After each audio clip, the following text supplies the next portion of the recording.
Hey folks, my name is Adam and I like to make tiny nerdy things, and if you're anything like me, then for you Halloween is one of your absolute favorite days in the entire last week of October.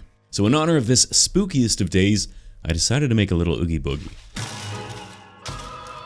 Now, while I know that some of you will make an argument The Nightmare Before Christmas is not a Halloween movie but a Christmas movie instead, and while I think that you're unequivocally wrong, I can at least understand why you've been led so far astray. However, to appeal to that portion of my misguided viewers, let me just assure you that I was in the shops last weekend and I heard Mariah Carey and Michael Bublé singing back-to-back Christmas songs, which means our capitalist overlords have decided that Halloween and Christmas are now one big joint holiday season that runs from mid-October straight through to Christmas Day, thereby facilitating the existence of this Schrodinger's cat of a movie that is somehow both a Halloween and a Christmas movie at the same time. Anyways, at this point I've built up an Oogie Boogie aluminium base that I can start constructing my bloated bug-filled burlap sack on top of. And to build said bug-filled burlap sack, I'm going to start with a base of translucent clay. Oogie Boogie's body is going to be made up of a specialized glow-in-the-dark clay later, but it's incredibly soft and hard to work with by itself, so I'm going to build up the bulk of his underlying structure using translucent clay in the hopes that it won't be nearly as visible through the soft, translucent-looking glow-in-the-dark clay I add later. Now, it's entirely possible that I could have used a much easier to work with Super Sculpey underneath since this top layer of clay probably isn't see-through anyways, but given that today is Halloween, it seemed appropriate to make the entire sculpture using my spookiest, ghostliest white clay. Clay details aside though, I've got the core of Oogie Boogie's body fattened up and I can get to work adding his head, which, much like his body, starts as a vaguely recognizable aluminium core wrapped in a gnarly white clay, then coaxed into a somewhat Oogie Boogie shaped shape. At this point, I'm only interested in the large details and the proportions are a little off so that I can add more or less of the glow-in-the-dark clay on top of it to finalize the size and details afterwards. Otherwise, with the head in place, it's time for Oogie Boogie to bake in the oven to harden up the underlayer and I can finally get the star of this show, glow-in-the-dark clay. As you can see, this stuff is nearly indistinguishable from the translucent clay and you'd be forgiven for thinking I'm just messing with you by using the same stuff then photoshopping the thumbnail to make it look like it glows in the dark. Except, this stuff literally glows in the dark and it's just the tits. Even with a quick blast from a UV light, it lights up enough to be clearly visible in a still somewhat lit room. And it ain't even cured yet. This stuff glows in the dark while you're working with it. I'll use my pasta machine to press the clay into a nice thin sheet of glow-in-the-dark lasagna, which I can then slap onto Oogie Boogie, covering every square inch of his body, making sure to remove any air bubbles that get trapped underneath, since these will expand and cause unsightly cracks in my final burlap sack sculpture. Since this will be my final surface material, I can also take a bit of time now to bulk out all the parts of his body that are left thinner or smaller in the pre-glow-in-the-dark design.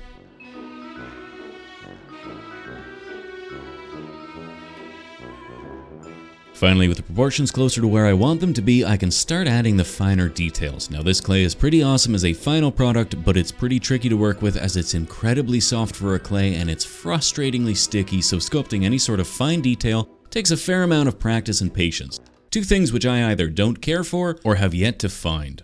Fortunately, Oogie Boogie is a burlap sack with a couple big eyes and a toothless black maw for a mouth, so he's probably the perfect candidate for this type of material. Eventually though, I've poked and prodded this half-melted marshmallow of a clay material around enough that I'm happy with the look of my burlap sack villain, and I can start smoothing the surface out to prepare for adding the texture on top. Before I do that though, I need to add a bit more support for his feet since he's a little top heavy on his otherwise spindly little legs, so I'll clear away the soft clay, drill a couple holes into his feet, then stick some support wires into the bottom before covering them all up again in clay.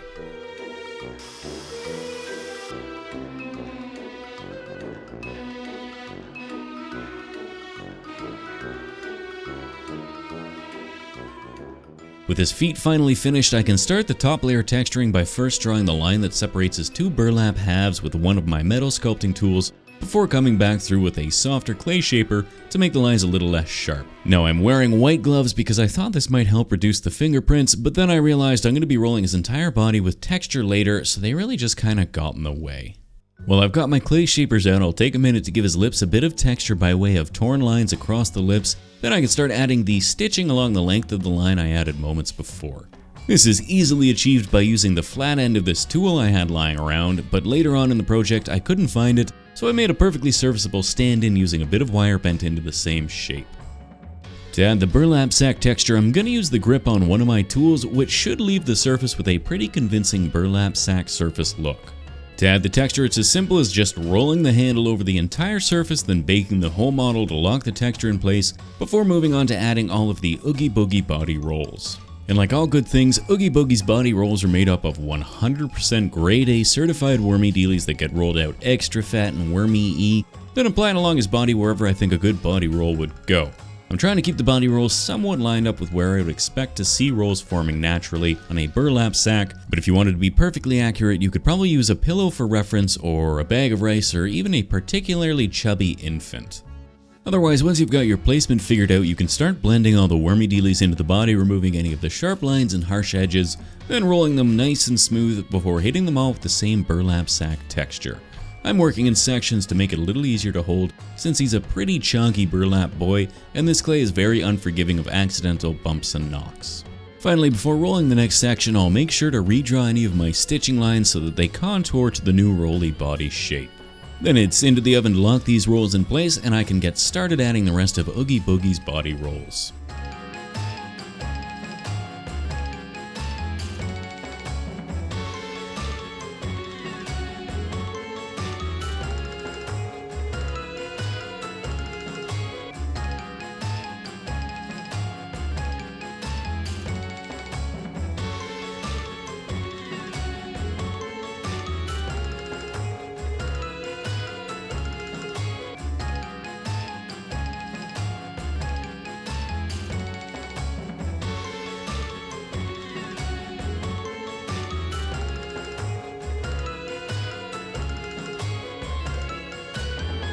Eventually, Oogie Boogie's looking pretty good, but a tad albino, so it's time to give him some color. That being said though, I don't want to cover the glow-in-the-dark clay with anything opaque, since that would defeat the purpose of the glowing-in-the-dark thing, so instead I'll have to make an extra special, extra transparent brown wash.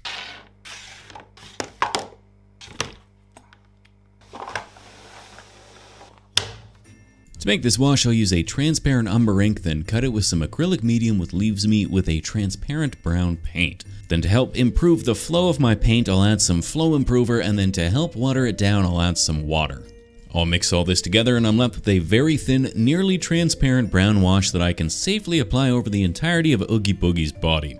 The ink has enough pigmentation to stain the light-colored clay, but still allow the glow-in-the-dark to shine through, while the flow improver will help it settle in the recesses without pooling on the flat surfaces, which should very nicely highlight all the texture that I added earlier. Then a bit of undiluted brown ink added to the seams will naturally flow into the recesses, helping to highlight the stitches and really make them stand out. Finally, I can paint Oogie Boogie's eyes black, then do the same for his big mad mouth.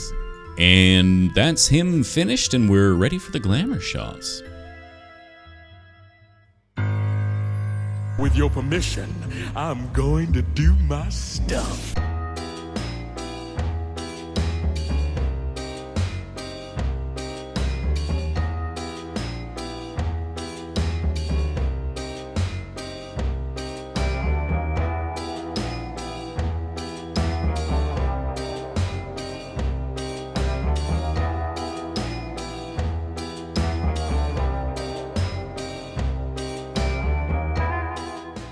As always, a big ol' thank you to my patrons, and a big ol' thank you to you for visiting me on a Monday of all days just to watch a silly video about a glow-in-the-dark burlap sack. Happy Hallow-Chrisma-We'en, everyone. Otherwise, we'll see you next time. Cheers.